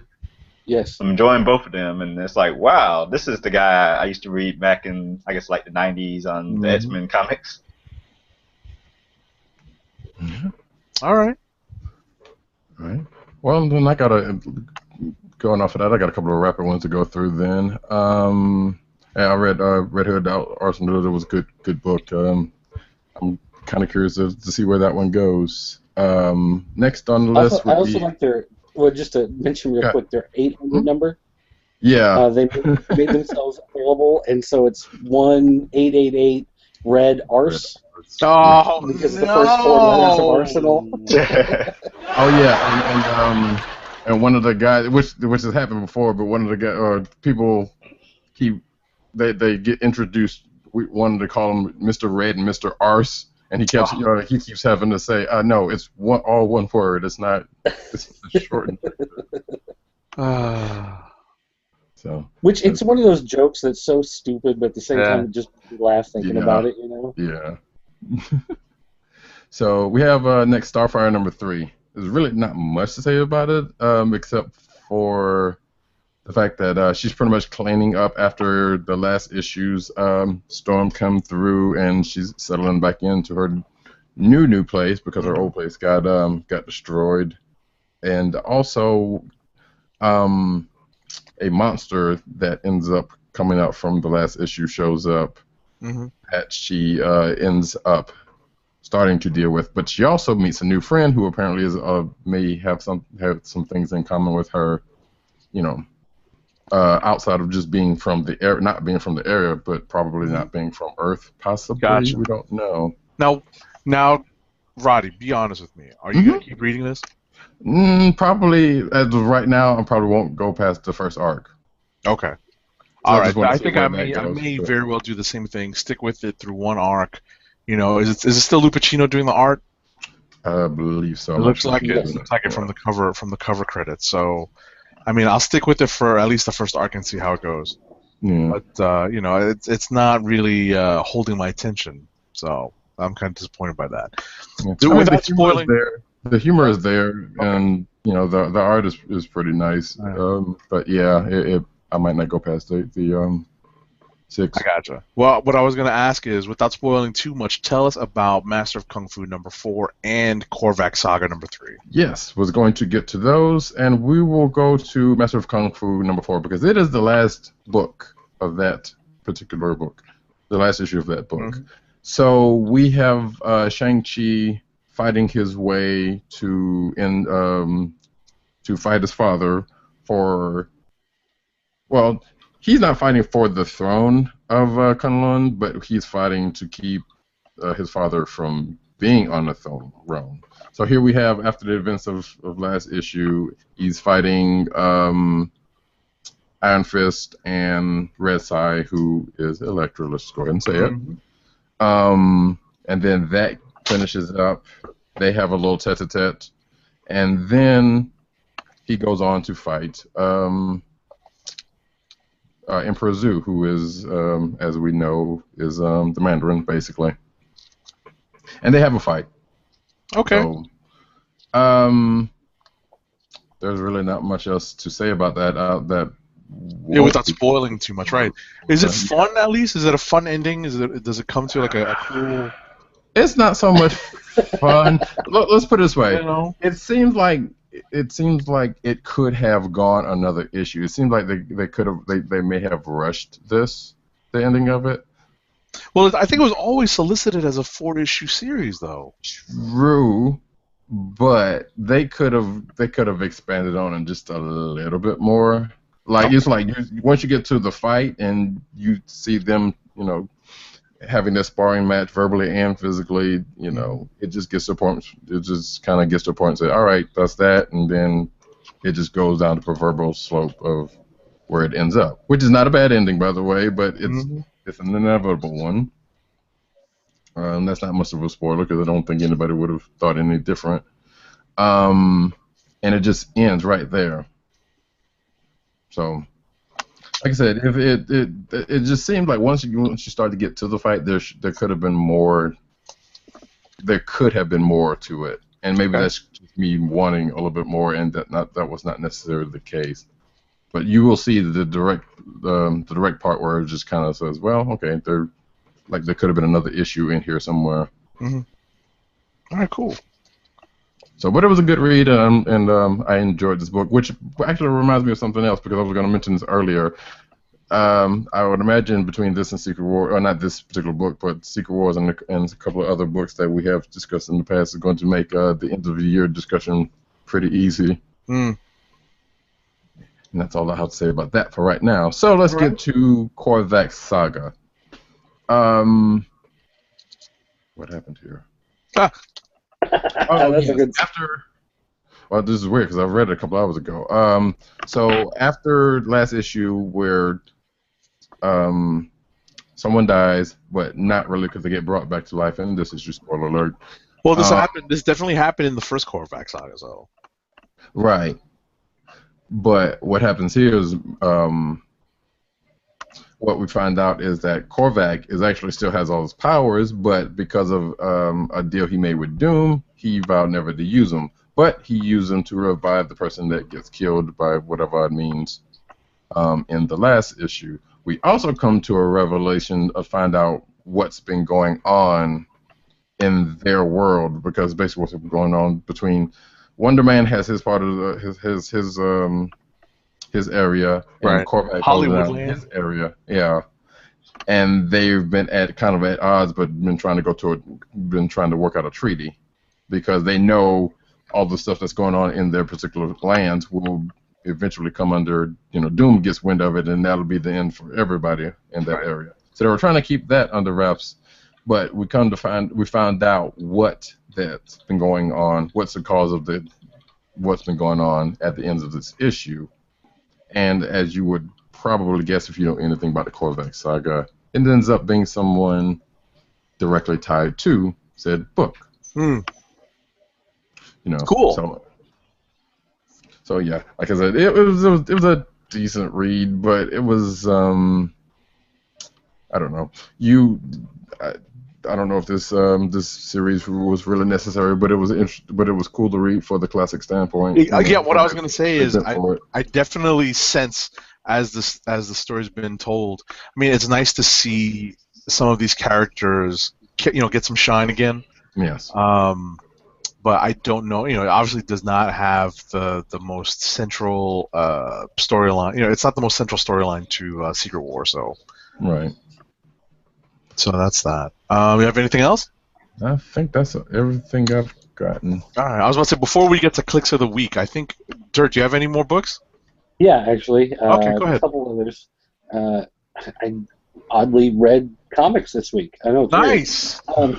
Well, you didn't put them into the sheet. That's why I had to ask. Yeah, I know. I didn't. I was too busy reading comics. To fill out your stupid form. Okay, so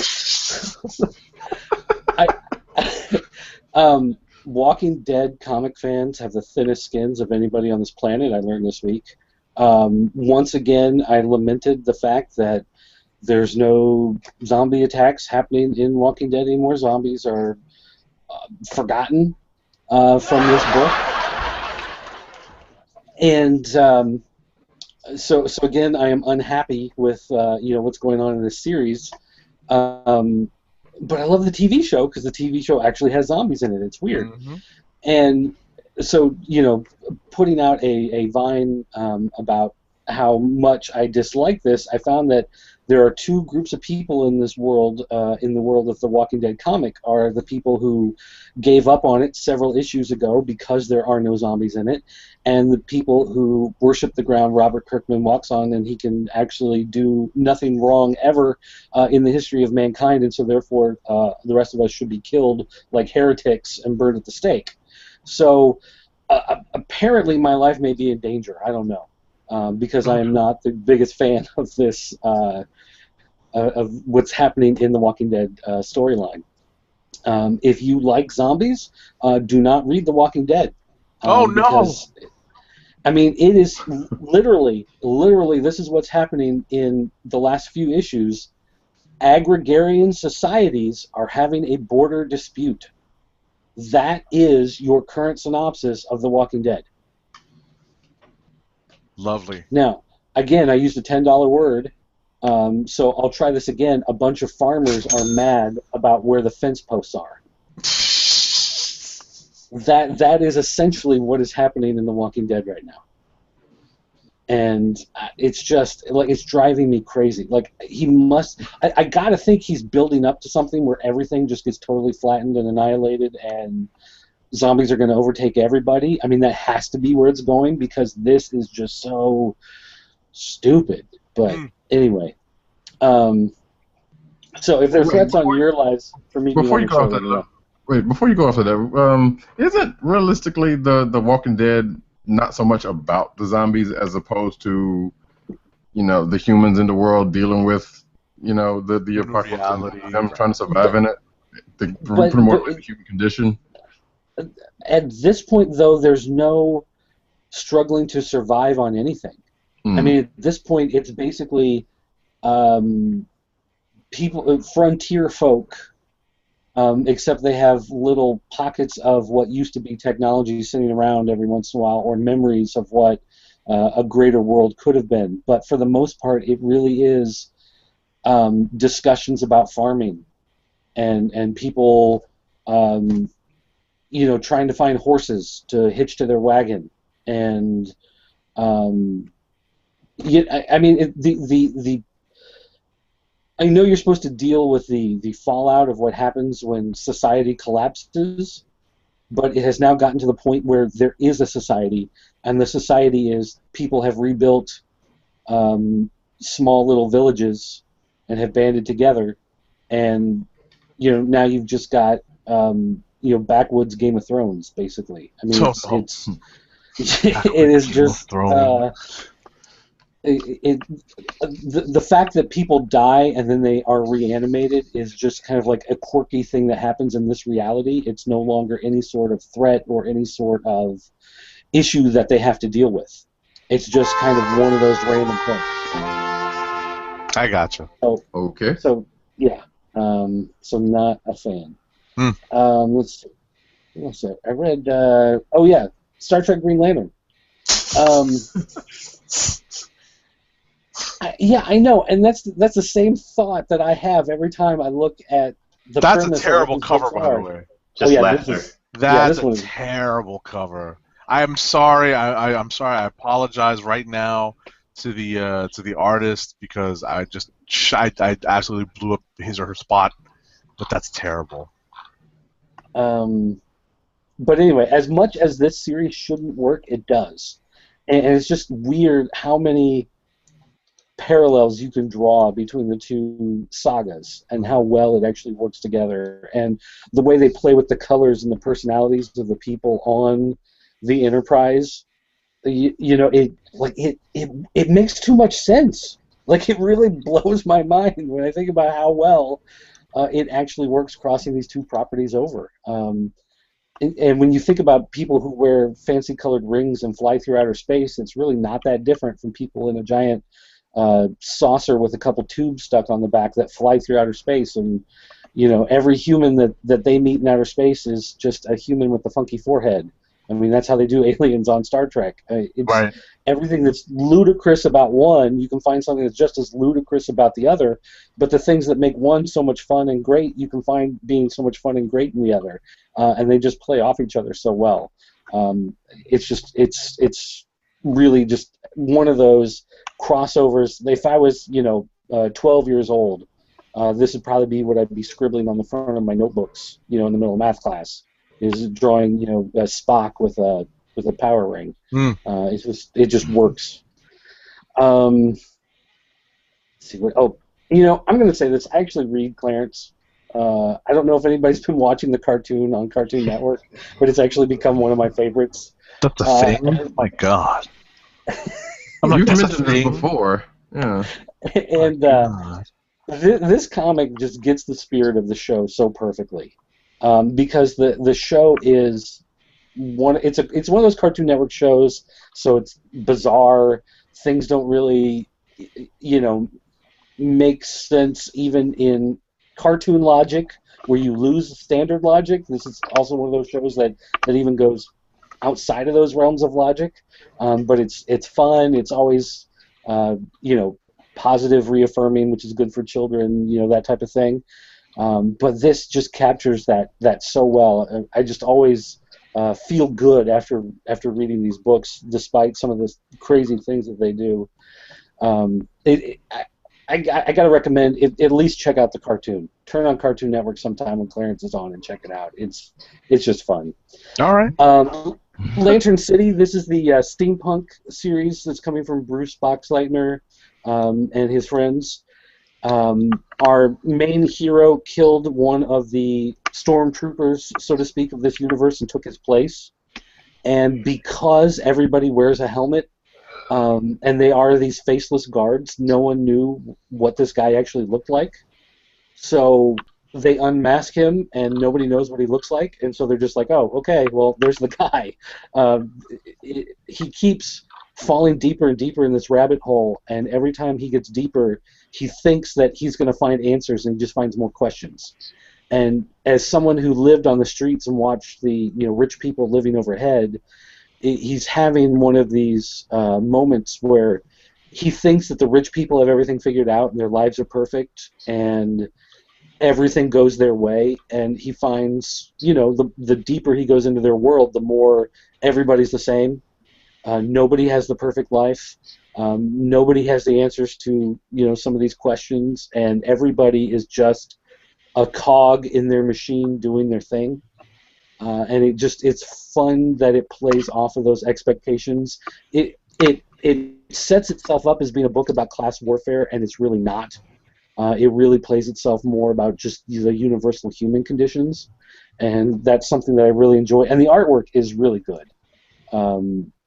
Magno, whoever he is, I remember them saying he lives in some foreign country. I don't remember where it was, but he's one of these guys that does like 5 or 6 pages a day, and his artwork is just really detailed and really just, I don't know if the guy does speed or what the deal is, but the way he churns it out and the detail he puts in the artwork is just fantastic. So it's a really good series. It's worth taking a look at. Letter 44 also came out this week, continuing the saga of Earth under attack, World War III, aliens in our solar system, the astronauts going to check them out. This is another series that every issue throws another monkey wrench or another reveal into it. It's just adding layer upon layer. Everything it dissects, it rebuilds in a different way. Every time you think that they've got it all figured out, something fails, and every time something fails, something else happens in their favor. So it's one of those series that you really can't predict anything that's going to happen. Everything's on the table. No character is safe. Every character plays a part, and it's just without getting too deep into the whole storyline, it's a sci-fi epic. If you read a lot of Arthur C. Clarke or Ray Bradbury novels, I mean this really holds those close to its chest as it tells its story. Is that Cable on the cover? No, this character is cool. Oh no! Cheap shots. Let's see. Is that? I think that's it. I think that's going to wrap up what I read this week. All right, cool. Tim, do you have anything left? I'm done. Cool. I like I said, I wanted to just jump in before we did Clicks of the Week because we tend to wrap up quickly after that. Out this week, I had a chance to pick up my pull list. I did not have a chance to read it yet, but out this week is Volume 3 of Hip Hop Family Tree by Ed Piskor from Fantagraphics, and it covers the years 1983 to 1984. And for anyone who is a fan of hip hop, these are some of the seminal years in the culture, in the music, in everything, because some of the most influential artists and events happen in this timeline. And I just flipped through this, and you can even see from the cover, front and center, Run DMC. Oh yeah. So a lot of this stuff is going to be a little bit more familiar than what was in possibly Volume 1. Volume 2 is definitely more familiar to folks of a certain vintage, we'll put it that way. And but now we're getting Piskor's hit the point in history where a lot of this stuff is very familiar, and it's kind of cool to see his take on things and how he describes. I flipped through this, and there is a full page of one of the exchanges between Dougie Fresh and well, back then he was MC Ricky D, but it was it's the show.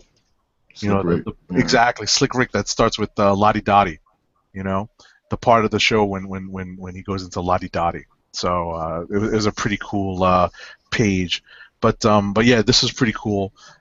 This is out this week, so if you're into this, pick it up. I also wanted to mention that last Friday, the day after our show, the day after we had our guest from the Decepticomics at the Dylan Stevenson, I went to the Decepticomics show in New York City at the New York Comedy Club, and they killed it. It was hysterical. Sold out, turning people away at the door, wouldn't let anybody else in. I had my ticket in hand. Great stuff. Shout out to all the Decepticomics, Jerome Russell, Gordon Baker Rome, John Minus, Mike Brown, Dylan Stevenson. Did I forget anybody? No, I got everybody. So it was sold out because they were on here, right? Oh yeah, of course, of course. Forget the other cold-slitted people that may have shown up or their Twitter followers, but I was glad to introduce myself. They were, the other Decepticomics were all like, "Oh yeah, Comic Chronicles," so it was pretty cool to touch base with other members of the Cults of the Podcast family. So, good job on them. I heard that the DC shows, really were off the hook. The after parties, in both instances were off the hook. Apparently, I should have stuck around at the New York after party a little longer because the after party was in a club where there was a large Asian contingent in the back room. And the crowd for the Decepticomics after party and this other like group partying sort of intermingled, and shenanigans ensued. But it was after I left, of course. So, Oh. exactly. I needed to stay around as a cultural liaison. But yeah, no, it was great stuff. Again, shout out to Dylan Stevenson at the Dylan One for being on our show last week, and those guys are hysterical. Make sure you follow them on Twitter. If you Google them, you'll get to their website and you can find their Twitter handles. Just great stuff. Glad you were able to go. Yeah, absolutely. We got to support our fellow podcast family. And Dirk, did you want to answer the Twitter questions we got during the show? I don't have my phone sitting here. Can you read them? Put them up now.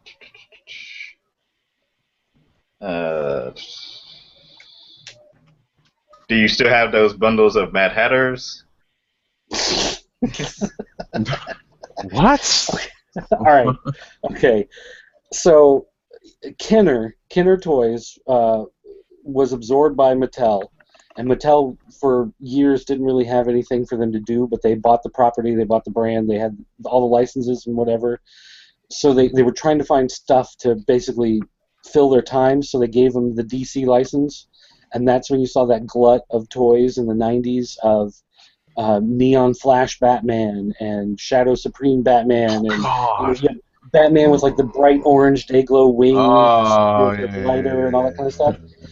So we're at a toy convention, and we're looking at toys, and someone has a couple of these figures. They're called Spectrum of the Batman figures, and they have the Mad Hatter. Jarvis Tetch is one of the figures, and so it's this dumpy-looking guy in a trench coat and the Mad Hatter hat. And Damien looks under the table, and he can see that this person has a box, and he sees more of those Batman logos sitting there. And the guy is selling the one, and he wants like $3 for it or something. And he goes, well, how about you sell it to me for $2 instead of $3? And he's like, well, I don't know. He goes, I tell you what, how about you sell me that whole box at $2 a figure? I'll take that whole box off your hands. And the guy kind of looks around. He's like, yeah, okay, sure. So, he's like, there's 25 of these figures, whatever. So he hands him the cash, grabs the box, turns around and looks, and it's a whole box of Mad Hatter figures. Oh, but the Mad Hatter guy. So for the longest time, we still have maybe a dozen of these things sitting in the store. They're the ugliest figure. Nobody wants it. Why don't you just sell them? Well, you should just sell them on the 4th of, before the 4th of July. Say, hey, got some M80s? Well, one of the things we do is that when someone stops by the store and they say, hey, I saw you on the podcast, or, I'm so-and-so who follows you on Twitter, we grab a Mad Hatter figure and we, scribble on the face or, draw something, sign our name on the card or whatever, and give them that. It's like, hey, thanks for stopping by. Wow. And hand them one of these things in order just to get some out of the door and just get rid of them. So he, if I remember correctly, an average comic geek, as he calls himself on YouTube and on Google Plus, he lived in, I think, South Carolina, North Carolina, somewhere, and he drove all the way to Illinois for his birthday one year, made his dad drive him all the way across to Illinois to come to our store, spent like $250 buying toys, and we gave him a Mad Hatter, and we all, signed it for him and drew on it for him and whatever, and gave him a Mad Hatter. So yeah, we still have some of those Mad Hatters left, because there's sometimes you want to give them away and people are just like, oh, no thanks. No thank you. No room on the shelf for that one. That's the story with the Mad Hatters. That's funny. Nice. All right, and he says, this is an average comic geek on Twitter. In WWE, they have messed up Kane's character, and do you think he should retire or come back with the old school mask? Oh, boy. He should do the Undertaker thing. That's right. Does anybody else watch wrestling, or is it just me and you? I watch wrestling. I was going to say, that's all y'all. He should retire, I think, but if he just came back and wrestled twice a year. Yeah. If he were to do the Undertaker style retirement, where you're retired but you still come back to do like a WrestleMania or a SummerSlam or Survivor Series, something like that, where if Kane disappeared and was gone for 9 months, and then suddenly someone's in the ring and they're talking smack, and everything explodes into a ball of fire, and out walks Kane wearing the mask, walking down and just gives him a choke slam and announces he's going to be in the Royal Rumble, and then walks away. Then everybody would freak out and everybody would love the character, and you could only use him for spots like that.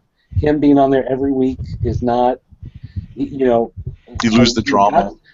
God bless the guy, but he's getting old. He's, he is a guy who's legitimately, 6'7" or something, so his body doesn't hold up the same way it does for a lot of the younger guys. If he just disappeared for a while and then came back under the mask just to make that once or twice a year appearance, then I think that's definitely the way he should go. Hey, speaking of wrestling, breaking news: Stephen Amell hurt his jaw trying to train for his next match. For his first match. No, for the next one, for SummerSlam, I guess. Yeah, that'll be his first match. Though. Like a joke. Oh, I thought he wrestled Monday. Nah, he just jumped the fence and got involved. Oh, okay. Was that a joke or a Geno Smith reference? I saw the tweet. He actually did, he lifted a weight too fast and hit himself in the jaw with it.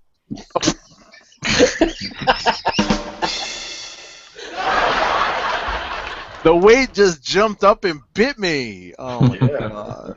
He was so strong that he lifted that 600-pound barbell and did that deadlift right into his own face. He just doesn't know how strong he really is.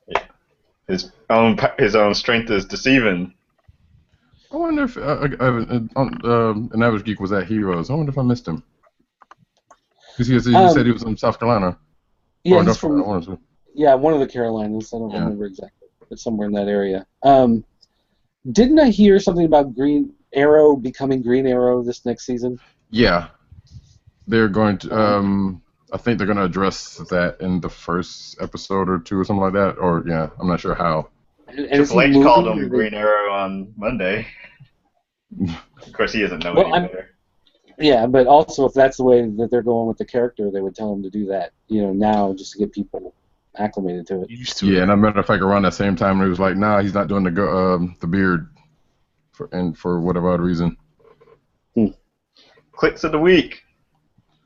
I don't know. I'm stalling just to get to that point. No, easy for me. Lando number 2. I chose mine while everyone was talking earlier. Lando number 2. I'm I had a pretty limited selection. I'll go with Lando number 2. Secret Wars number 5 is a close second, but I'll go with Lando number 2. And you know what? I'm gonna back you up on that. As much as I was torn between Batman, Secret Wars, and Lando was that was the book this week. My mind kept going back to. You know what? I'm gonna triple up on it because. Oh no! I'm by myself. Because I was going through everything. Because I remember going back to everything I've read, and I hadn't gotten to Secret Wars yet. And the closest couple of things is, Lando still stands out, even outside of the other stuff. So. All right. Mine's gonna be Action Comics number 43. Ah. Whoa. Nice. You rebel, you. Seriously. Superman. This is upside down world. Not picking a Marvel book. Like, I'm picking a Marvel book and you're picking a DC book. Hell, I'm reading DC books. What is going on? Dogs and cats living together. All right. Want to thank everyone for tuning into the Tonight Show live or on recorded audio or video podcasts.